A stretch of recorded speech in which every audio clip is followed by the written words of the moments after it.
For university freshers, stepping into a new environment and meeting new people is an essential part of experience. However, the clash of different cultures and perspectives can inevitably lead to disagreements and conflicts. This video will guide you through two vital communication skills: conflict process management and emotions in negotiations, which will help you to improve your interpersonal communication skills. Firstly, we have all experienced conflicts in one way or another. But think about it. Does conflicts ever occur all at once? Clearly not. Actually, conflicts usually develops gradually and go through five distinct stages before escalating into a full-blown crisis. And each stage requires a different resolution strategy.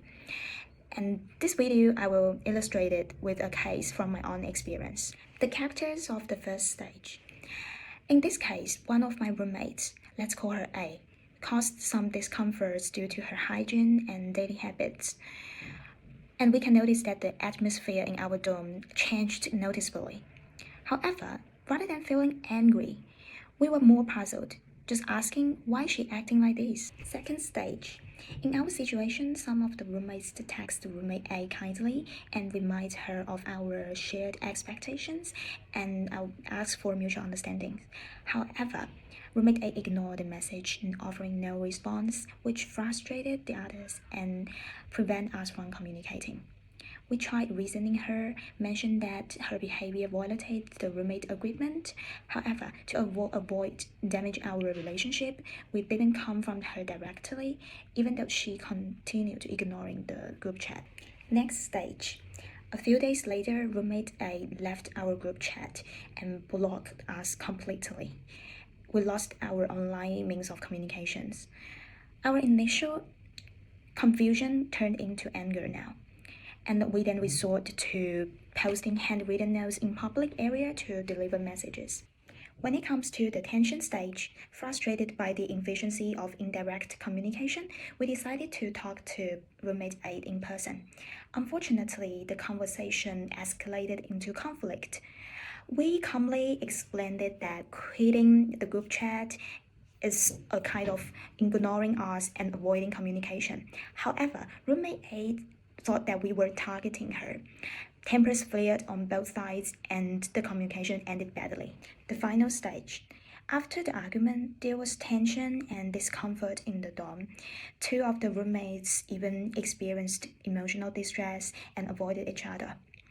Overall, the case reflects a failure to communicate. But was it just one person's fault?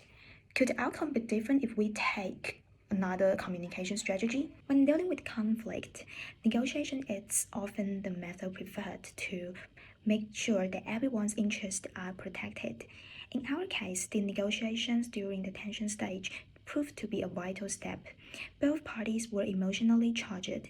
According to Van Cleef and other scholars, emotions such as guilt, regret, and disappointment can have a dual effect on negotiation.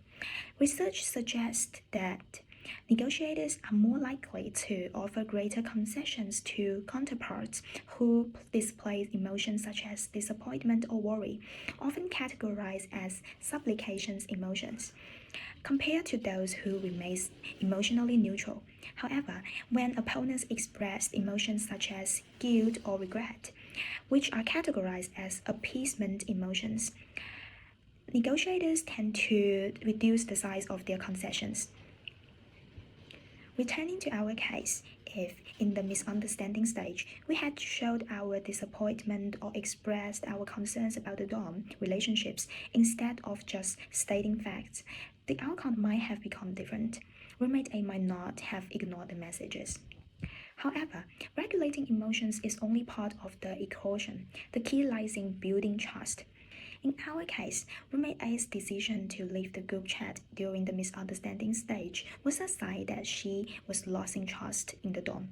Had we taken steps at that moment to rebuild trust by showing concern and perhaps expressing guilt over any misunderstandings, we might have steered the negotiation toward a more constructive result.